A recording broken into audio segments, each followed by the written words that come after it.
Bonjour, c'est Madame Hawash, PEPM, à l'école de formation paramédicale Biben. Aujourd'hui, nous allons aborder le sujet sur le syndrome néphrotique. Alors, on va voir qu'est-ce qu'un syndrome néphrotique par la définition. C'est un ensemble de symptômes traduisant l'existence d'une glomérulonéphrite aiguë, GNA, maladie rénale caractérisée par une atteinte aiguë du glomérule. Quelle qu'en soit la cause, le syndrome néphrotique résulte d'une augmentation de la perméabilité de la paroi capillaire glomérulaire qui laisse fuir dans l'urine les protéines du plasma sanguin. Il en résulte une baisse des protéines sanguines hypoprotéiniques et en particulier de l'albumine hypoalbuminurie. Le syndrome néphrétique, en général d'apparition brutale, se traduit par une protéinurie très abondante, toujours supérieure à 4 grammes par 24 heures, mais pouvant atteindre des taux de 15 à 20 grammes par 24 heures, voire plus. L'hypoprotéinie, taux de protéines anormal bas dans le sang. La perte de protéines portant principalement sur l'albuminurie. L'albumine, il existe toujours une hypoalbinémie, taux anormal d'albumine dans le sang, inférieur à 30 voire 15 ou 10 grammes par litre.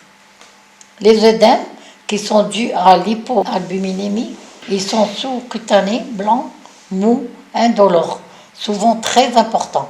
Ils apparaissent sur les membres inférieurs, sur l'abdomen, sur la face et dans les régions lombaires, se traduisant par une prise de poids de plusieurs kilogrammes. Parfois, ils se diffusent dans les membranes séreuses, comme le péritoine, la plèvre, le péricarde. C'est l'anasac, œdème généralisé.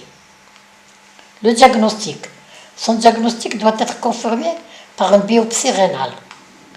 Les complications, elle est fréquente accrue des infections bactériennes, thrombose, formation de caillots sanguins dans les vaisseaux, une phlébite, une embolie pulmonaire, une dénutrition protéinique, fuite de calcium et de vitamine D dans les urines se traduisant chez l'enfant par un retard de croissance.